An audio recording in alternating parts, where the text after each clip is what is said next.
तर मी भुजबळ साहेबांचं स्टेटमेंट ऐकलं नाही, पण मी खूप विनम्रपणे, ते तर माझ्या वडिलांच्या वयाचे आहेत, त्याच्यामुळे खरं तर मी बोलणं अयोग्य आहे.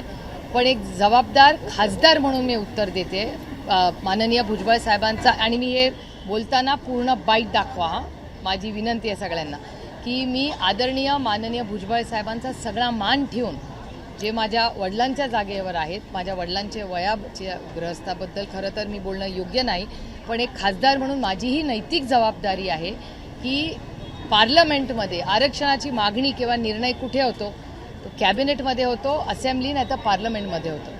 पार्लमेंटमध्ये बारामती लोकसभा मतदारसंघाच्या लोकांनी जेव्हा मला निवडून दिले, 4 वेळा निवडून दिले, मराठा, धनगर, लिंगायत, मुस्लिम आणि समाजातल्या ज्या ज्या घटकांनी आरक्षणाची मागणी केली आहे, तुम्ही डेटा काढून बघा.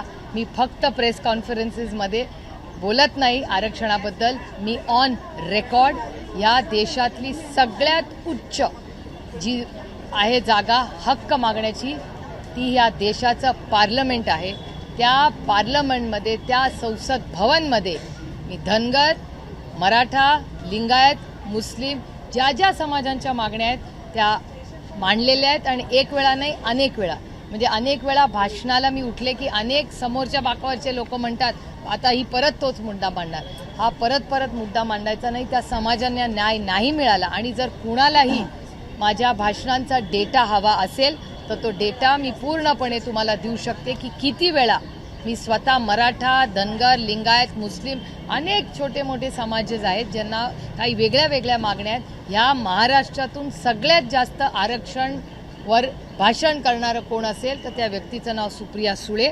आणि मी हे डेटा ड्रिव्हन तुम्हाला सांगते, आणि तो सगळा डेटा माझ्या मोबाईलमध्ये, माझ्या सगळ्या सोशल मीडिया प्लॅटफॉर्म्सवर आहे. कुणालाही तो हवा असेल तर मी पारदर्शकपणे तुम्हाला मांडीन. आणि त्यातूनही कुणाला अजून काही ऑब्जेक्शन्स असतील तर तुम्ही म्हणाल ती जागा, तुम्ही म्हणाल ती वेळ, कोणाही व्यक्तीबद्दल मी कुठल्याही व्यक्तीला कधीही या विषयावर मी चर्चा करायला माझी पूर्ण तयारी. परंतु एकूणच ओबीसी आरक्षणावर काय आपल्या पक्षाचं म्हणणं आहे? कारण मराठा समाजाला आरक्षण मिळतं त्यावर तुम्ही बोलता असं म्हणतात, पण ओबीसींबद्दल तुम्ही बोलत नाही असंही ते म्हणाले आजच्या. आता भुजबळ साहेब असं का म्हणले मला माहिती नाही, कदाचित त्यांनी माझे व्हिडिओज पाहिले नसतील. आणि मी पार्लमेंटमध्ये बोलले, इथे तिथे नाही, मी नुसत्या प्रेस कॉन्फरन्सेसमध्ये बोललेले नाही, मी ऑन रेकॉर्ड पार्लमेंटमध्ये बोलले. आणि ह्या देशात सगळ्यात मोठे निर्णय जे होतात ते अजून तरी पार्लमेंटमध्येच होतात. त्याच्यामुळे त्या पार्लमेंटमध्ये मी आरक्षणाबद्दल सविस्तर बोललेले आहे. आणि खूप विनम्रपणे, म्हणजे मी हात जोडून खूप विनम्रपणे म्हणते की ह्याच भुजबळ साहेबांनी तेव्हा शिवसेना सोडून राष्ट्रवादीत का आले हे त्यांचं स्पष्टीकरण तुमच्याच चॅनलवर त्यांनी सांगितलेलं आहे. त्याच्यामुळे वेगळं मला पण बरे, ते माझ्यापेक्षा वयानी, कर्तृत्वानी सगळ्यांनीच मोठे आहेत, त्याच्यामुळे मी फार काही बोलणार नाही. पण वास्तव काय आहे आणि ते डेटा ड्रिव्हन आहे. आणि हा डेटा मी सगळा तुम्ही म्हणाल तिथे ज्याला पाहिजे त्याला देऊ शकतो. 2 सप्टेंबरला हैदराबाद गॅझेटनुसार आरक्षण दिलं जाईल हा जो मुद्दा आलेला आहे, राज्य शासनानं जो GR काढला आहे, त्यानंतर सगळ्या समाजांचं असं म्हणणं आहे, वेगवेगळ्या समाजाची लोक आंदोलन करतात. ओबीसी समाजाचं म्हणणं आहे की ते लागू करू नये, त्यामुळे आमच्या आरक्षणाला धक्का लागेल. तिकडे बंजारा समाज म्हणत आहे की आम्हाला हैदराबाद गॅझेटनुसार STमध्ये आरक्षण मिळालं पाहिजे. वंजारी समाजाचे लोक, मुंडे साहेब, धनंजय मुंडे यांनी असं वक्तव्य केलं की बंजारा आणि वंजारी एकच आहे. कुठेतरी 2 तारखेच्या GR नंतर एक संपूर्ण समाजातल्या आरक्षणाचा मुद्दा हा ढवळून निघालेला आहे. काय नेमकं चाललंय हे? ह्याचं उत्तर मी नाही तुम्हाला देऊ शकत. याचं उत्तर तुमच्यासारखी, मीही एक महाराष्ट्राची लोकप्रतिनिधी आहे, पण त्याच्या आधी मीही एक नागरिक देखील. माझी महाराष्ट्राच्या माननीय मुख्यमंत्र्यांना विनम्रपणे, म्हणजे मी हात जोडून विनंती करते महाराष्ट्राच्या माननीय मुख्यमंत्र्यांना की तुम्ही एक प्रेस कॉन्फरन्स घ्या, तुम्ही एक चांगलं प्रेझेंटेशन करा आणि महाराष्ट्राला समजवून सांगा की काय निर्णय घेतलाय तुम्ही, त्याचे इम्प्लिकेशन्स काय आहेत आणि कुणाला कसं मिळणार आहे, कुणाची काय मागणी आहे आणि कुणाला तुम्ही काय निर्णय प्रक्रियेमध्ये घेतलेत. कारण का त्यांनी मोठ्या जाहिराती केलेल्या आहेत. त्यांचं म्हणणं आहे सगळ्यांना जे पाहिजे ते सगळं दिलं आहे. मग एकीकडे जर सगळं तुम्ही दिलं आहे आणि लोक एवढे समाधानी आहेत, तर मग ती जाहिरात एक तरफ आणि होणारी आंदोलन एक तरफ. काल तर तुमच्याच चॅनलवर मी पाहिलं 3 ठिकाणी घोषणा दिल्या गेल्या, कुणाची गाडी अडवली गेली, कोणी आत्मधन करून घेतलं, या सगळ्या गोष्टी अस्वस्थ करणाऱ्या नाही आहेत आणि ह्याचं उत्तर राज्यकर्त्यांनी द्यावं लागेल, कारण का निर्णय त्यांनी घेतला. त्यामुळे त्यांनी आम्हाला समजून सांगितलं पाहिजे, कारण का तज्ज्ञ एक म्हणतायत, मीडियामधले लोक बोलत आहेत, प्रत्येक समाजाचा माणूस काहीतरी वेगळं म्हणतोय आणि ह्याचं उत्तर कोण देऊ शकतं? तर मायबाप सरकारच देऊ शकते. तर माननीय मुख्यमंत्र्यांनी एक प्रेझेंटेशन घ्यावं. माझी तर विनंती आहे, मी वारंवार तुम्हाला हे बोललेले की त्यांनी एक ऑल पार्टी मीटिंग पहिली बोलवावी, त्याच्यानंतर एक असेंब्लीचं सेशन बोलवावं, सविस्तर चर्चा करून आम्हाला राज्याला उत्तर द्यावं की काय नक्की केलं आहे. नाहीतर एवढं करायचं नसेलच त्यांना अगदीच, तर एक प्रेस कॉन्फरन्स घेऊन तरी समजून सांगा, एक प्रेझेंटेशन करून. ताई, लक्ष्मण हाके म्हणतात ते ओबीसी आरक्षण संपवायला घेतलं, तर आमच्या हातात जर काट्या आता नाही आहेत तर कोयते असतील, असं देखील लक्ष्मण हाके सांगतात. याचं उत्तर तुम्हाला माननीय मुख्यमंत्र्यांनाच विचारावं लागेल, कारण का हे जे स्टेटमेंट्स येत आहेत ह्याची सगळ्याची उत्तरं माननीय मुख्यमंत्र्यांकडेच आहेत ना. आम्ही काय करतो? आम्ही विरोधात आहोत. आम्ही लोकांच्या ज्या काही भावना आहेत त्या पोचवण्याची सरकार दरबारी नैतिक जबाबदारी विपक्षी आहे, विरोधी पक्षाची आहे. ते आम्ही सातत्याने करतोय. मी तर रोज बोलते या विषयांवर आणि मी गेले अनेक महिने, म्हणजे ओल्या दुष्काळाची बातमी काल तुम्ही मला तुमच्या एका चॅनलवर मी पाहिली. 1 महिन्यापूर्वी मी माननीय अमितभाई शहांना दिल्लीला जाऊन भेट घेतली आहे. ते माझ्या ट्विटर अकाउंटवर ते पत्रही आहे, फोटोही आहे. मी अमितभाईंना विनंती केली की महाराष्ट्रात प्रचंड पाऊस पडलेला आहे, आता 2 गोष्टी करणं गरजेचं आहे. एक, सरसकट कर्जमाफी करणं अतिशय महत्त्वाचं आहे आणि ओला दुष्काळ जाहीर करा. हे मी 1.5 ते 2 महिन्यापूर्वी अमितभाई शहांना दिल्लीला विनंती केली. हा पहिला मुद्दा. आणि म्हणजे जसा हा मुद्दा आहे तसाच आरक्षणाच्या बाबतीत सातत्याने मी विनंती करते आणि हे आंदोलन व्हायच्या आधी पण मी बोललेले.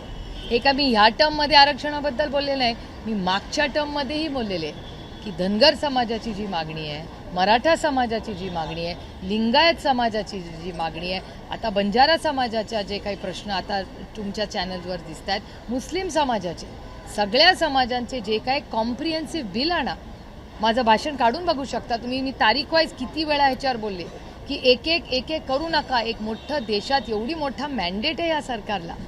तिकडे 1.5 किती 240 250 खासदार आणि इथे 250 आमदार, एवढं मोठं मॅन्डेट तुमच्याकडे असताना आणि केंद्रामध्ये जर असा काहीतरी चांगलं आरक्षणाचं सोल्युशन काढलं. आम्ही सरकारच्या बाजूनी जसं GSTला उतरलो आणि त्यांच्याबरोबर मतदान केलं, आम्ही आरक्षणासाठी करू त्यांच्याबरोबर, पण त्यांनी पीस बाय पीस आणून उपयोग नाही. मग कधी झारखंडसाठी आणलं, आम्ही स्वागत केलं, कधी गोव्यासाठी आणलं, आम्ही स्वागत केलं, कधी उत्तराखंडसाठी आणलं, आम्ही स्वागतच केलं ना. आम्ही कधी विरोध केला? तर तुम्ही महाराष्ट्रासाठी आणि भारतासाठी एक कॉम्प्रिहेन्सिव्ह लेजिस्लेशन का नाही आणत? त्याच्यावर चर्चा करू. 1 दिवस नाही, 24 तास चर्चा करू आणि एक मोठा धोरणात्मक निर्णय, क्रांतिकारी निर्णय घेऊ दे सरकारला. आम्ही पुरी ताकदीने सरकारबरोबर आहोत. GR लागू केला अशा पद्धतीचे सरकारकडून घोषणा करण्यात आली. प्रत्यक्ष मात्र आज जर आपण पाहिलं, आज प्रमाणपत्र वाटपाला सुरुवात झाली. राज्यात केवळ 5 ते 10 प्रमाणपत्र वाटप करण्यात आलेली आहे. याचाच अर्थ मराठा समाजाची फसवणूक झाली असं वाटत नाही का? कारण जेव्हा GRचे नाही तर सगळे जुन्या प्रक्रियेमध्ये जे प्रमाणपत्र होतं त्यांचं वाटप करण्यात आलं. खरं तर तुमच्या चॅनलवर विनोद पाटलांची एक केस आहे आणि तुम्ही आत्ता जे बोलताय ते ज्या दिवशी GR आला त्या दिवशीच विनोद पाटील हेच तुमच्याच चॅनलवर बोललेले आहेत संभाजीनगरमधून. आणि तेव्हाच कन्फ्युजन वाढायला लागलं की सरकार आणि माननीय मुख्यमंत्री एक म्हणतायत आणि विनोद पाटील दुसरं काहीतरी म्हणतायत, भुजबळ साहेब आणि काहीतरी. त्याच्यामुळे इतकं कन्फ्युजन झालेलं आहे की नक्की इम्प्लिमेंटेशन काय होणार, कसं होणार.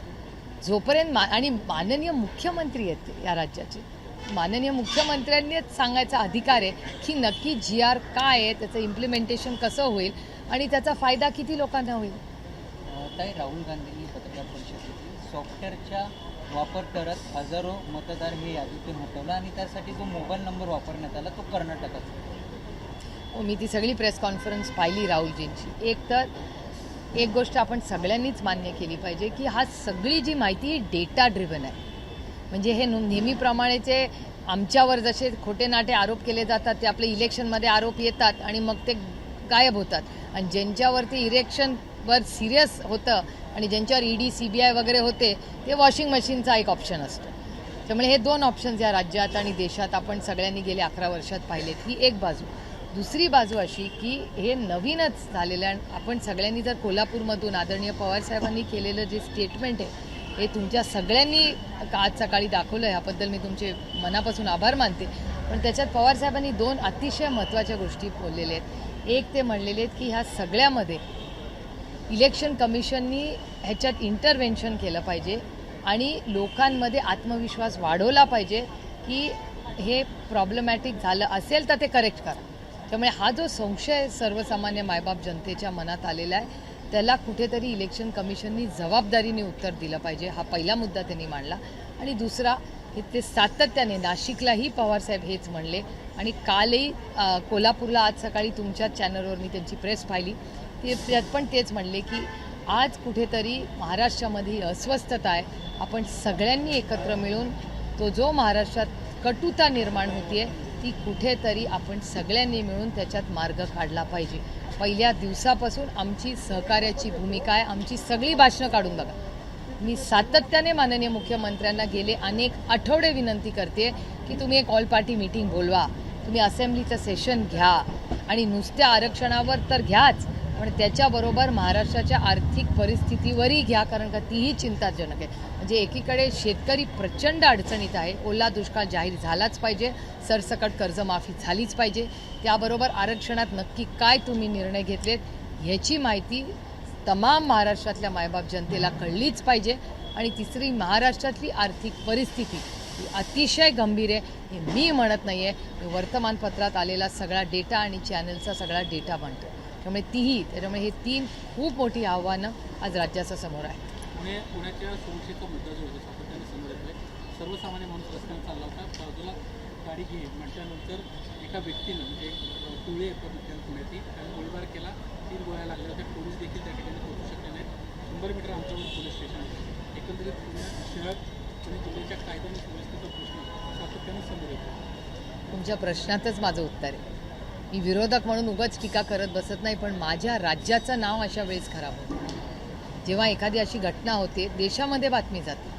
आणि ही गोष्ट खरी आहे की लोक विश्वासाच्या नात्याने देशातून मुलं शिक्षणासाठी तुमच्या आणि माझ्या पुण्यात पाठवतात. शिक्षणाचं माहेर घर म्हणून पुण्याची ओळख आहे.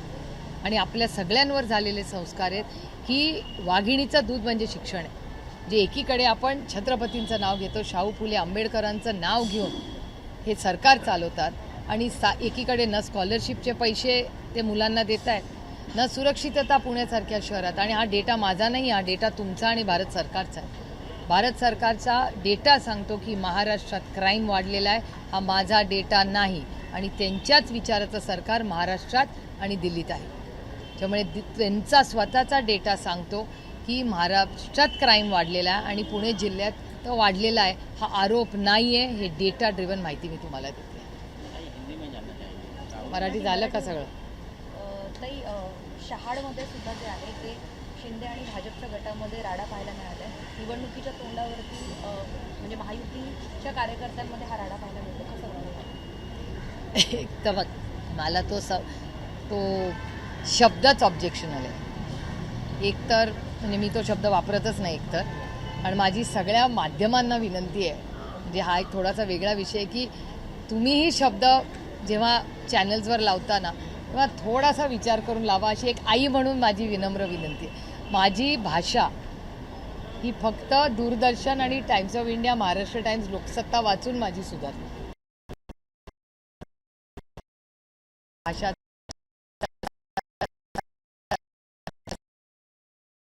माझी ही विनंती एक आई म्हणून आहे, लोकप्रतिनिधी म्हणून फक्त नाही.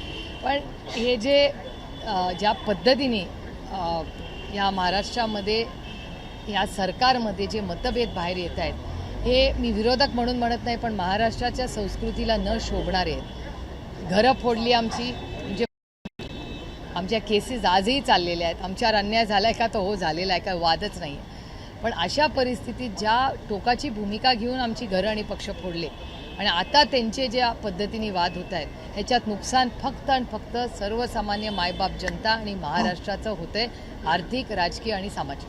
वर्षा निवासस्थानातील एक मुलगीला सध्या व्हायरल सगळ्याच ठिकाणी महाविकास आघाडी म्हणून लढता येणार नाही, याचा अर्थ तुम्ही सगळे स्वतंत्र लढणार आहात. तुम्हाला आठवत असेल की जेव्हा काँग्रेस आणि राष्ट्रवादी काँग्रेस एक होते ना, आमची आघाडी होती, तेव्हा सगळी इलेक्शन्स आम्ही एकत्र नाही लढायचो.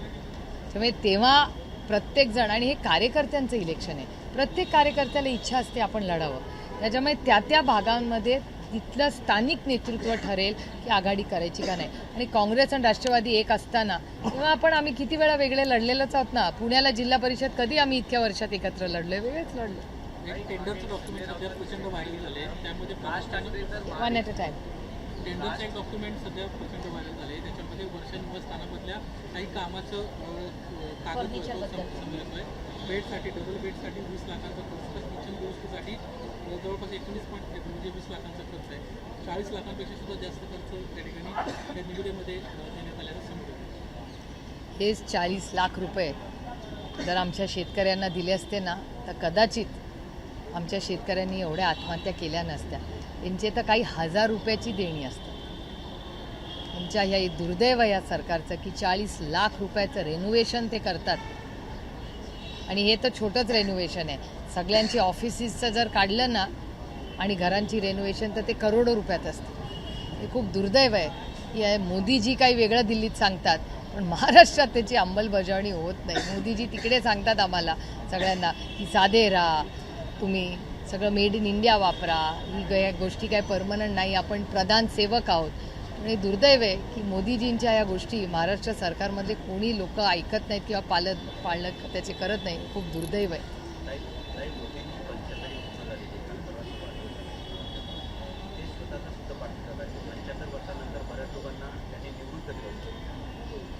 त्याचं उत्तर येणार आहेत 30 तारखेला. विचारा, 30 तारखेला माझ्याच मतदारसंघात येणार आहेत. संजय राऊतांनी काही दिवसांपूर्वी एक स्टेटमेंट दिलं होतं की राज ठाकरे जर महाविकास आघाडी घेत असतील तर पवार कुटुंबियांचा विरोध असेल. तर नेमकी आपली भूमिका काय? राज ठाकरे महाविकास आघाडीत आले तर स्वागत असेल? नाही, राऊत साहेबांची चर्चा कदाचित पवार साहेबांबरोबर झाली असेल. पण मला असं वाटतं आता कोण कुठल्या आघाडीत कसं जाईल, पहिले इलेक्शन तर लागू द्या. आधी दिवाळी वगैरेपर्यंत लागत होतं. आता पुढच्या वर्षी कधी, म्हणजे संक्रांतीनंतर का गुढीपाडव्यानंतर का पुढच्या रक्षाबंधननंतर, हे म्हणजे मला आश्चर्य वाटतंय. मी आता तर उमेदच सोडून दिली की कदाचित एक वेळ आमची लोकसभा विधानसभा लागेल पण या बाकीचे इलेक्शन्स लागतील का नाही अशी काळजी आणि भीती मला वाटायला लागली. आणि दुर्दैव याचं एवढंच आहे की सत्तेचं विकेंद्रीकरण या देशात पंचायत राज आणि कैलासवासी यशवंतराव चव्हाणांचं जे स्वप्न होतं की सत्ता केंद्रित राहता कामा नये, त्याचं विकेंद्रीकरण झालं पाहिजे. आणि हे सरकार बरोबर त्याच्या विरोधात निर्णय घेत आहे. सत्ता केंद्रितच राहते. जो माणूस रोज तुमच्या सुखदुःखात असतो, तुमचा नगरसेवक असेल, तुमचा पंचायत समिती मेंबर असेल, तुमचा जिल्हा परिषद मेंबर असेल, या सगळ्यांचं इलेक्शन गेले किती 3-4 वर्ष झाली. आता खूप दुर्दैव आहे की सत्ता सगळी केंद्रित व्हायला लागली आहे महाराष्ट्रामध्ये. त्याचं विकेंद्रीकरण होणं बंद झालं. मुंबईचा महापौर 358 वाईन शॉपला परवानगी दिली होती राज्य सरकारनं. आता निवडणुका तोंडावर आहेत, मग त्या सगळ्या दुकानांना आता स्थगिती देण्याचा निर्णय सरकारनं घेतला. मी त्याचं मनापासून स्वागत करते आणि मी परत अतिशय विनम्रपणे हात जोडून महाराष्ट्र सरकारला विनंती करते आणि एक्साईज डिपार्टमेंटला विनंती करते की जिथे जिथे शाळा आहेत तिथली दारूची दुकानं कृपा करून बंद करा. बारामती लोकसभा मतदारसंघात हिंजवडीला शाळेच्या समोर दारूचं दुकान होतं. ते कलेक्टरांचे मी जाहीर आभार मानते पुण्याच्या की आम्ही मागणी केली, पालकांनी मागणी केल्यावर त्यांनी ते बंद केलं. अशी अनेक उदाहरणं संपूर्ण राज्यामध्ये आहेत. तिथे एक्साईज डिपार्टमेंटनी शाळा कॉलेजेसच्या समोर, आणि नियम हा मी नाही केलेला, सुप्रीम कोर्टाने आणि पार्लमेंट आणि असेंब्लीने केलेला निर्णय, त्याचं जरी पालन केलं तर खूप झालं. ताई, नवी मुंबईमध्ये अनधिकृत इमारती आहे. मुंबई महापालिका त्यावर कारवाई करणार होती, मात्र उपमुख्यमंत्री एकनाथ शिंदे यांनी स्थगिती आणली आणि त्यानंतर आता हायकोर्टाने विचारणा केली आहे की उपमुख्यमंत्री एकनाथ शिंदे यांना कोणता अधिकार आहे. मला असं वाटतं कोर्टाच्या बाबतीत आपण सगळ्यांनी जबाबदारीने बोलावं. कोर्टाचे जे काही नियम कायदे असतात त्याच्याबद्दल कोर्टाचा एक वेगळा मान सन्मान असतो आणि कोर्टाने जर काही कॉमेंट्स केली असतील तर त्याच्यावर मी बोलणं योग्य आहे. मराठी झालं का सगळं? महायुती मुंबईचा महापौर जो आहे तो महायुतीतच असेल, कोणी आमच्या सोबत येऊ की न येऊ असं देवेंद्र फडणवीस यांनी त्यांच्या एका कार्यक्रमामध्ये म्हटलं होतं. भाजपचा तो कार्यक्रम होता. त्याचा ही लोकशाही आहे, प्रत्येकाला बोलायचा अधिकार आहे. मी जेव्हा पेपरला बसते परीक्षेला तर मी मेरिटमध्ये येऊन पहिलीच येते ना. प्रत्येकाला आपल्याला वाटतं तुम्ही पेपर आठवत नाही का कॉलेजचे दिवस, मग घरी आल्यावर आई विचारी पेपर कसा गेला तर बेस्ट, किती मार्क पडणार, फुल. मी तर बेस्ट सोडवला आहे, 100 पैकी 100च मिळायला पाहिजे. एवढं इतका तो हक बनता पण है मराठी महापौरवरून आता जे आहे ते मनसेचं आणि भाजपचं एकूण झुंपलंय. मराठी महापौर होईल असं वाटतं का तुम्हाला? मी तुम्हाला खरं सांगू, मी असा विचारच करत नाही. मी म्हणते की जो कोणी महापौर व्हावे त्यांनी तुमचं आणि माझं आयुष्य सुधरावं एवढीच आमची माफक अपेक्षा आहे. त्याच्यामुळे आमचाच होईल आणि ह्याचाच होईल आणि हा आला. आम्ही तसं राजकारण करत नाही. आम्ही सगळ्यांना एकत्र घेऊन जायचं राजकारण करतो आणि समाजकारण करतो. लाडक्या बहिणीमधून जे आहे लाडकी बहीण योजनेमधून आणखीन काही बहिणींना वगळण्यात आलेलं आहे. उपमुख्यमंत्री एकनाथ शिंदे म्हणतात की ही योजना बंद होणार नाही, मात्र दिवसागणिक यातली संख्या जी आहे ती कमी होत चालली. नाही 25 लाख महिला कमी झाल्यात हीची स्टोरी तर तुम्ही सगळ्यांनी वर्तमानपत्रात आणि चॅनल्सवर आली आणि महाराष्ट्र सरकारचं ऑफिशियल स्टेटमेंटही आलेलं आहे की 25 लाख महिला त्यांनी कमी केलेल्या आहेत पहिल्या टप्प्यामध्ये. आता अजून किती, आता त्याच्यात पुरुष कसे आले, म्हणजे काय नक्की नियम कायदे या सरकारने आधी लावले, मग आता का बदलले, मग आधी कसं काय त्यांना घेतलं, मग आता का कमी केलं, खूप कॉम्प्लिकेटेड विषय आहे. आणि महाराष्ट्र सरकारचे तुम्हाला आठवत असेल की मी तेव्हाही स्टेटमेंट केलं होतं की 4,800 कोटी रुपयाचा घोटाळा तो आहे ना. आणि ते सॉफ्टवेअर कोणी डेव्हलप केलं? तुम्ही जर कॉलेजला गेला 0.1% तुमचे मार्क नसतील तर तुमचा फॉर्म रिजेक्ट होतो. शेतकऱ्यांनी जर काही फॉर्म भरला आणि त्याला इन्शुरन्स मिळणार असेल तर एका मिनिटात तो फॉर्म रिजेक्ट. मग शेतकऱ्याला एक न्याय, लाडक्या बहिणींना एक न्याय आणि ह्यांच्या घोटाळ्यांना वेगळे न्याय, ऐसा कसं राज्य चल? ताई, जिस तरह से आज भी राहुल गांधी ने वोट चोरी को लेकर प्रेस कॉन्फ्रेंस की है और उन्होंने आज भी कई सारे डेटा जो है सामने रखे हैं, इन तमाम बार बार आरोप जिस तरह से वो लगा रहे हैं, किसी तरीके से क्या इलेक्शन कमीशन की क्रेडिबिलिटी भी जो है सवालों के घेरे में है? हाँ बिल्कुल ही है, डेटा ड्रिवन ही है ना. आपके सवाल में ही मेरा जवाब है और ये पूरा डेटा ड्रिवन आ रहा है. तो मेरे ख्याल से इसकी जांच होनी चाहिए. और ये बहुत दुख की बात है कि जिस हमारे सबके प्यारे भारत रत्न डॉक्टर बाबा साहब अम्बेडकर ने जो संविधान दिया था और जो अधिकार इलेक्शन कमीशन को दिए थे वो कहाँ गए. और ये बहुत सारे सवाल आज हमारे सामने खड़े रह रहे कि ये वोट चोरी का जो आरोप सब जगह से हो रहा है और वो डेटा ही दिखा रहा है ना, नंबर्स डोंट लाई. अगर डेटा कह रहा है ये हुआ है तो हुआ है ना. ये कोई एक झूठ मूठ के आरोप तो है नहीं. तो बहुत चिंता की बात है देश के लिए और हमारे जैसे सशक्त लोकतंत्र के लिए तो बहुत बहुत दुख की और चिंता की बात है. आपके भी कई सारे सांसद हो या कई सारे विधायक हो, वो लगातार कह रहे हैं कि उनके भी कॉन्स्टिट्यूएंसी में इस तरह की वोट चोरी हुई है. अरे मैं तो कह रही हूँ कि मेरे निर्वाचन क्षेत्र से ही आप शुरू करिए. अमोल दादा और मैं हम दोनों जीत के आए शिरूर और बारामती से. हमारी तो विनती है हम जीते तो भी हमारे से इंक्वायरी शुरू करो, क्योंकि इस देश में कॉपी करके पास होना नहीं है. हमको मेरिट में पढ़ाई करके मेहनत करके पास होना है. हम कॉपी करने वाले नहीं हैं. तो ज़रूर मैं तो कह रही हूँ हम सबकी करें. हम विपक्ष में है तो क्या हुआ और चुन के आए तो क्या हुआ. ऐसा नहीं है कि जब हारेंगे तभी कहेंगे इंक्वायरी करो. और अमोल दादा और मैंने बहुत बार कहा है कि भैया हमसे ही शुरुआत करिए.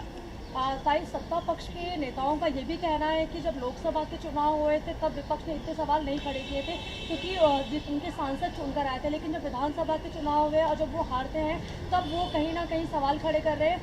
खुद उनकी पार्टी के जो नेता हैं वो पार्टी छोड़कर जा रहे हैं और इसी को छुपाने के लिए वो ऐसे सवाल कर रहे हैं. वोटों को लेकर खासकर वो बार बार वो वोट के लिए नहीं छोड़ के जा रही है. आप सबको पता है ये आइस का प्रॉब्लम है. आइस से बहुत दिन के बाद बोल रही हूँ मैं. आइस से इनकम टैक्स, सीबीआई और ईडी, और ये आपके चैनल ने भी दिखाया. तो ऐसा कोई नई बात मैं नहीं कह रही हूँ. सबको पता है कि आइस का कितना बड़ा प्रॉब्लम है इस देश में. अभी थोड़ा सा स्लो हुआ है, नहीं पहले तो बहुत ही अग्रेसिवली आइस चल रहा था. तो आइस के काफ़ी वॉशिंग मशीन के तो आपको पता है उनके पास ही, हमारे पास वॉशिंग मशीन. हम थोड़े सिद्धांत वाले लोग हैं, हमारे यहाँ वॉशिंग मशीन नहीं है कि हम सिद्धांतों पे और देश के लिए, अगर किसी ने देश के लिए कुछ गलत किया होगा तो हम उसको माफ़ नहीं करेंगे. फिर वॉशिंग मशीन नहीं और क्या सत्ता नहीं. सत्ता गई तो भी बेहतर, लेकिन देश से गद्दारी नहीं करेंगे आप. और आप जो कह रही है कि वो सब जो भी आरोप प्रत्यारोप है उतना तो हक बनता है ना उनको, लेकिन डेटा तो झूठ नहीं बोलता. Numbers don't lie. मीना ताई के पुतले पे जिस तरह से कलम फेंका गया और कल काफ़ी हंगामा हुआ, क्या कहना चाहते हैं? एक आरोपी को अरेस्ट भी किया है. ये बहुत दुख की बात है. ऐसी चीज़ें होनी नहीं. कोई भी हो उस पर ऐसे हल्ला नहीं होना चाहिए. उसका ये बहुत गलत बात हुई है और ऐसी चीज़ें ना हो इसके लिए हम सब ने खबरदारी लेनी चाहिए. और मेरी विनती है कि इन सारे जो हमारे प्यारे लोग सब जो है जिनके पुतले बनाए वहाँ सीसीटीवी कैमरा ही रखना चाहिए, तो ये पूरा मॉनिटर होए. ताई, बीएमसी चुनाव में क्या सारे विपक्ष एक साथ रहेंगे या अलग अलग लड़ेंगे? मन से भी आप शिवसेना यूबीटी के साथ में एक तो पहले इलेक्शन तो ले, पहले इलेक्शन तो हो, इलेक्शन हो तो बात करेंगे ना, इलेक्शन का ना आता है ना पता है। मैम महाराष्ट्र में अगर बात करें तो खेती किसानी एक ऐसा विषय है जिसको लेकर के सरकारें या नेता जो है वो बहुत कम बात करते हैं। इसके बारे में किसानों को लेकर के किसानों को लेके कम बात करते हैं हम, सरकारें सरकार कम बात करती हाँ है। कम बात करते हैं। इन सबके बीच महाराष्ट्र में जो सुसाइड का आंकड़ा है वो बढ़ते जा रहा है और इस बार जो खबर आई है वो संभाजी नगर से है, जहां पर एक किसान ने सरकारी प्रेशर के वजह से, सरकारी बाबुओं के प्रेशर के वजह से जो है वो सुसाइड कर लिया है। इन सारी घटनाओं को कैसे देखती हैं आप? क्या सरकार राज्य के किसानों के प्रति असंवेदनशील हो गई है? हाँ बिल्कुल, ये सरकार असंवेदनशील है ही। तो ना किसानों के बारे में है, बच्चों के बारे में है, शिक्षा के बारे में है, आरोग्य सेवा के बारे में है। आपने देखा जल जीवन मिशन का भी इश्यू के लिए असंवेदनशील है और हमारे टीचर्स ने भी सुसाइड किए उसी मराठवाड़ा से जिसका आप उल्लेख कर रहे हैं आज। तो मेरे ख्याल से ये सरकार सिर्फ घर तोड़ो, पार्टी तोड़ो और कुछ भी करके सत्ता में आए और बड़े बड़े कॉन्ट्रैक्ट प्रोजेक्ट्स ही करें, इतना ही काम ये सरकार करती है। ये बहुत दुख की बात है कि बड़ा असंवेदनशील ये महाराष्ट्र की सरकार है और इन्होंने ही कहा था कि किसानों का ऋण माफ़ करेंगे जब सत्ता में आएंगे। सत्ता में आके अब 1 साल होने आया, कौन सा ऋण इन्होंने माफ़ किया है कि कौन से किसान को न्याय दिया? और इसी कैबिनेट के एक मंत्री है मकरंद आबा पाटिल, उनका ही स्टेटमेंट है असेंबली में कि जनवरी से अभी तक हर 3 घंटे महाराष्ट्र में हर 3 घंटे एक किसान आत्महत्या करता है। ये बहुत दुख की बात है और इसीलिए हम बड़ी विनम्रता से, आप नासिक शायद नहीं देखी हमारी स्टोरी, नासिक में सबसे बड़ा आंदोलन हमने खड़ा किया है। ये राजनीति की बात नहीं है, इंसानियत की बात है। जो आप और मेरे अनाज बोता है, इतनी मेहनत करता है, उसके लिए न्याय देना ये हम सब की जिम्मेदारी है। और जिस तरह से ना किसानों को भाव मिल रहा है, ना दूध का हो रहा है, ना प्याज का, आप देख रहे क्या हो रहा है। तो इसमें पूरा जो किसान है वो बहुत ऐसे जगह पे आज खड़ा है, इसीलिए वो शायद इस तरह से जो आत्महत्या हो रही है, जो बढ़ रही है, उसका एक ही हल है कि इनकी पूरी उनका ऋण माफ़ किया जाए और नए तरीके से उनको ऋण दिया जाए। I'll give the reply. This government is absolutely insensitive. It has completely failed in several policies, including agriculture. The minister in the government, Mr. Makarand Abba Patil himself has made a statement in the assembly that since January, every 3 hours there is a suicide committed by farmers. And in Maharashtra, there's complete mismanagement. There is not only farmer suicides, but even people working for Jal Jeevan Mission have committed suicide, as well as there are even teachers who are not getting salaries on time have committed suicide. And if you go through the documents of Maharashtra's budget, Maharashtra government themselves admit that they are not following the FRBM Act completely, and they are absolutely debt-ridden. And if things continue like this, the entire economy of the state will collapse. I have urged the Honourable Chief Minister of Maharashtra several times to call the all-party meeting, discuss, get experts on board and resolve this issue of the financial crisis that Maharashtra is going through. Congress K leader हैं KS. Alagiri, उन्होंने कहा है कि अगर कंगना रनावत तमिलनाडु में आती है तो उनको झापड़ मारना चाहिए, इस तरह का बयान दिया। मैंने नहीं सुना है, I have not heard such a statement. Ma'am, अगर देश की राजनीति की बात करें, इसके विपरीत कई सारे राज्यों में चुनाव भी है, बिहार है और बाकी अन्य राज्य, महाराष्ट्र में भी बीएमसी और तमाम स्थानिक स्वराज संस्थाओं के चुनाव है। लेकिन इन सबके बीच में असम बीजेपी का एक ट्वीट आया है जिसमें वो ये कहते हैं कि अगर भारतीय जनता पार्टी को मतदान नहीं किया गया तो असम जो है वो मुस्लिम राज्य की तरह स्थापित हो जाएगा, बीफ खिलाया जाएगा लोगों को, सभी जगह मुसलमान कर दिए जाएंगे। इस प्रकार का campaigning, you think that it is a kind of a polarization? Not at all. This is against the Constitution of India. It's very shameful. If I haven't seen it, but if you say BJP is doing it, it's a very sad day for a vibrant democracy of ours and a country which talks in unity and diversity. This is not what Mahatma Gandhi ji fought for or our forefathers fought for. We fought for a united India and we are very proud Indians.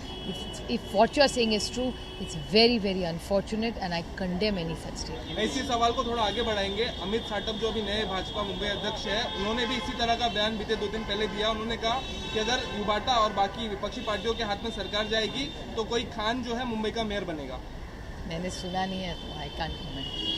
लेकिन इन प्रकार के statement कहीं ना no, it's very sad. Hindi में नहीं, ये बहुत दुख की बात है कि एक सशक्त लोकतंत्र में आज भारतीय जनता पार्टी जितनी इतनी बड़ी ताकत है, अगर उनको ऐसे देश तोड़ने के विधान करने पड़े तो ये बहुत दुख की बात है।